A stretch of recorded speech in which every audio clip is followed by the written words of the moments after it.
बिस्मिल्लाहिर्रहमानिर्रहीम अस्सलाम वालेकुम। इंशाल्लाह आज हम ऑर्गेनील में से एक ऑर्गेनील पे बात करेंगे। ऑर्गेनील हमारे साथ है सेंट्रियोल। सेंट्रियोल हमारे साथ एक ऑर्गेनील है। दीज और स्मॉल नॉन मेम्ब्रेनस, इसके इर्द गिर्द मेम्ब्रेन नहीं होता, मतलब ये नॉन मेम्ब्रेनस ऑर्गेनील है।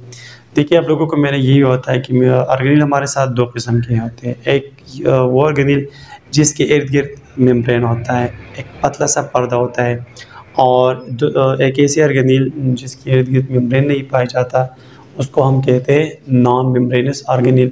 तो ये जो सेंट्रियोल है ये हमारे साथ नॉन मेम्ब्रेनस ऑर्गेनील है, mostly found in animal cell. और ये जो ऑर्गेनील है ये ज़्यादातर हमारे साथ एनिमल सेल में पाए जाते हैं। जितने में मतलब एनिमल्स हैं ज़्यादातर उनमें से ये सेंट्रियोल पाया जाता है। एनिमल सेल के अलावा ये लोअर प्लांट्स जो होते हैं, छोटे छोटे पौधे हैं, उन पौधे के सेल्स में भी ये सेंट्रियोल पाए जाते हैं। इसके अलावा सम यूनिसेल ऑर्गेनिज्म। अच्छा, इसके अब हम लोकेशन के बारे में बात करते हैं। ये जो हमारे साथ सेंट्रियोल है ये सेल में कहाँ पर पाया जाता है? ये सेल है, ये सेल मेम्ब्रेन है, ये न्यूक्लियस है, ठीक है।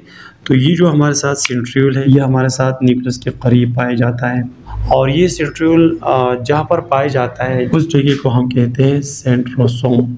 इसके अलावा इस सेंट्रियोल के बारे में अब हम साइज के बारे में बात करते हैं। साइज का मतलब ये है कि ये हमारे साथ लंबा कितना है और ये हमारे साथ मोटा या इसके डायमीटर कितनी है। तो ये हमारे साथ सेंट्रियोल है। इस सेंट्रियोल में ऐसे बार बड़ा करके ड्रा कर रहा हूँ, ऐसे क्लियर। तो इसके सबसे पहले हम डायमीटर के बारे में बात करते हैं, मतलब ये ऐसे कितना मोटा है, कितना चौड़ा है। तो ये हमारे साथ है 0.2 माइक्रोन, ठीक है। ऐसे मतलब ये कितना बड़ा है, ये हमारे साथ है 0.2 माइक्रोन। और इसकी ऐसे लेंथ, ऐसे इसकी लंबाई कितनी है?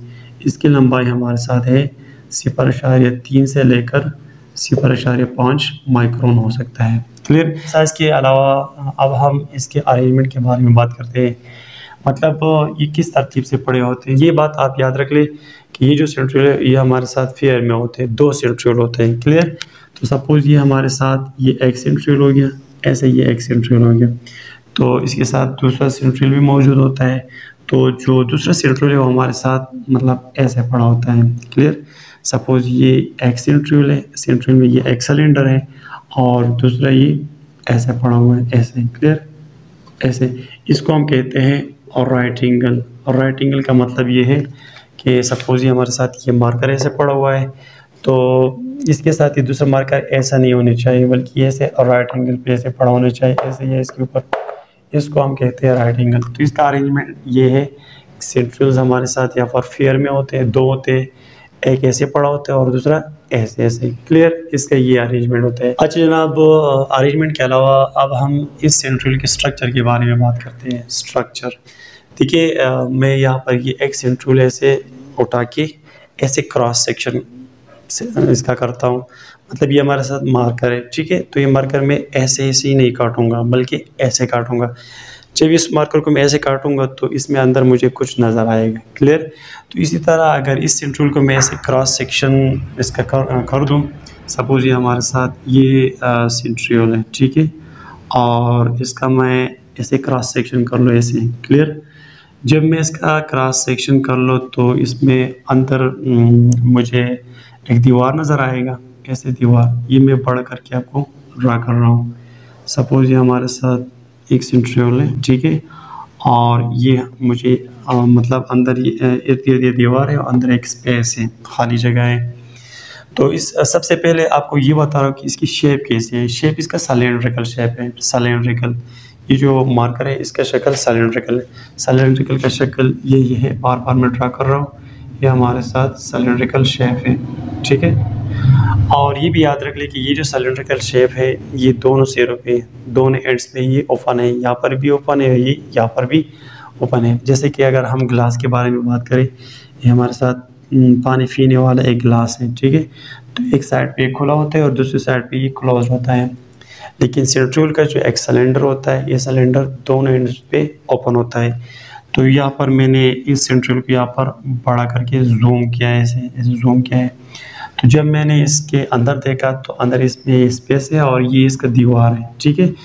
तो इस दीवार में मुझे छोटे छोटे मज़ीद ट्यूब्यूल्स छोटे छोटे पाइप्स नज़र आ गई। तो उस पाइप्स में से मैं कुछ ड्रा कर रहा हूँ। सपोज ये एक पाइप है, ऐसे ऐसे नीचे आ गया, ये एक पाइप हो गया, ऐसे हमारे साथ ये दूसरा, और ऐसे हमारे साथ ये तीसरा पाइप हो गया। ठीक है, ये हमारे साथ तीसरा पाइप, ये 3 पाइप हो गए। तो जब ये 3 पाइप इकट्ठे हों, 3 पाइप जब एक साथ हो, सपोज ये हमारे साथ एक पाइप हो गया, ये दूसरा और ये तीसरा, तो जब 3 चीज़ें एक स्ट्रक्चर बनाते, एक चीज़ बना देते हैं, उसको हम कहते हैं ट्रिपलेट। ट्रिपलेट क्लियर हो गया, ट्रिपलेट्स। और ये ट्रिपलेट जब 3 चीज़ें मिलके बनाया है, ट्रिपलेट किन चीज़ से बना है, ये जो छोटे छोटे पाइप है, इस पाइप को हम कहते हैं माइक्रोट्यूब्यूल। ठीक हो गया। तो इन 3 पाइप से मिलकर एक स्ट्रक्चर बनता है, उसको हम कहते हैं ट्रिपलेट माइक्रोट्यूब्यूल्स। क्लियर। तो इसमें ये एक माइक्रोट्यूब्यूल हो गया। क्लियर। ट्रिपलेट है, ये दूसरा ट्रिपलेट है, 1 2 3, ये पहला ट्रिपलेट, ये दूसरा, ये तीसरा, 1 2 3, ये चौथा, 1 2 3, ये पांचवा, 1 2 3, ये छठा, 1 2 3, ये सातवां, 1 2 3, ये आठवां, और 1 2 3, ये नौवां।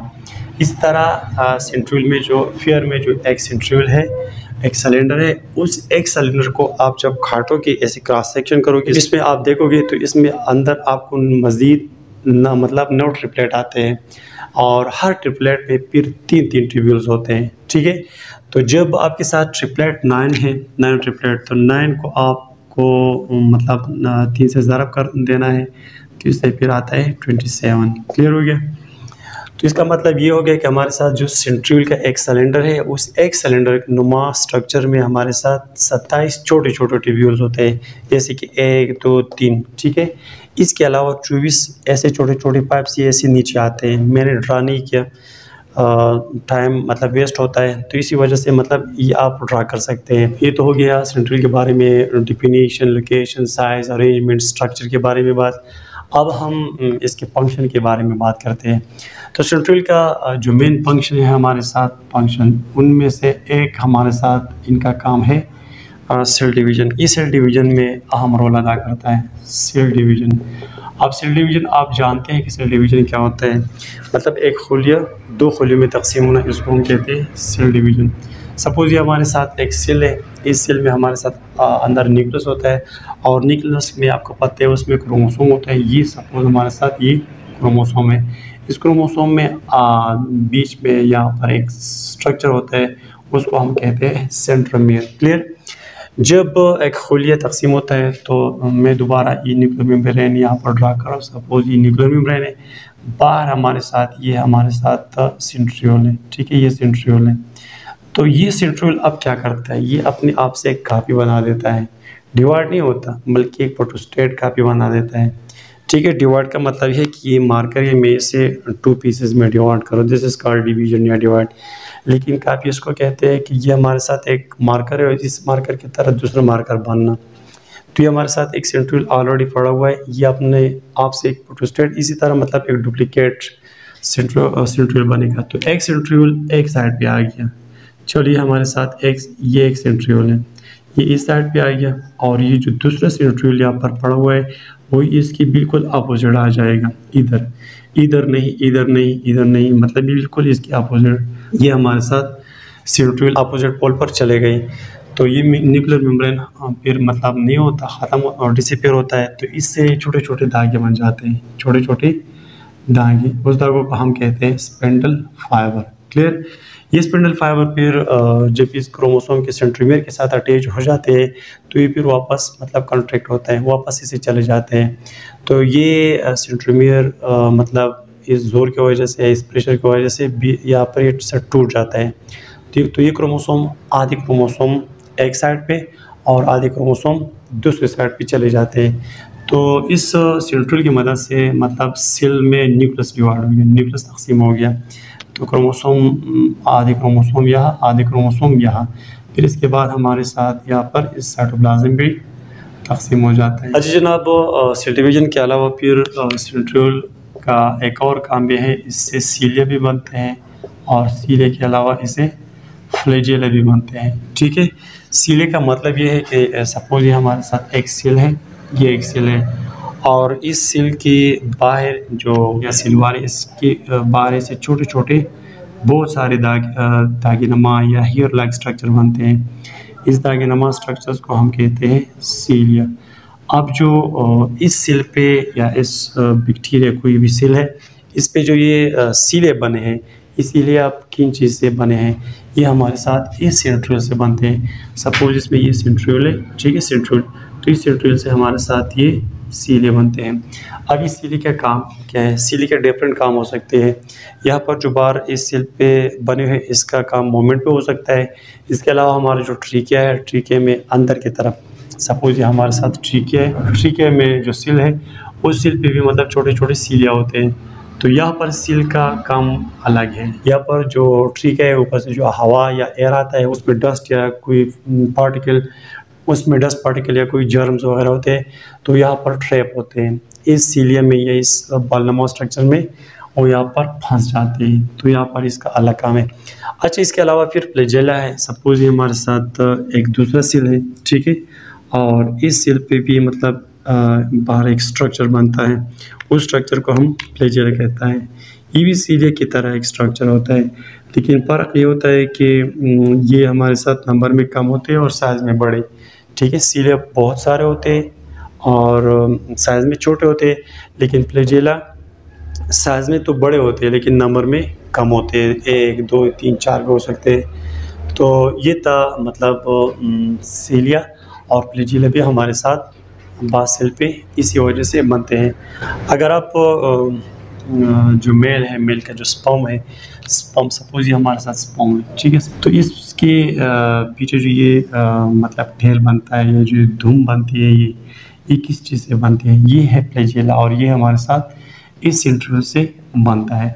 तो ये था शॉर्टकट हमारे साथ सेंट्रियोल के बारे में आज का टॉपिक। तो उम्मीद करता हूँ ये टॉपिक आपको समझ आ गया होगा। इंशाल्लाह दोबारा मुलाकात करेंगे। थैंक यू, अल्लाह हाफिज़।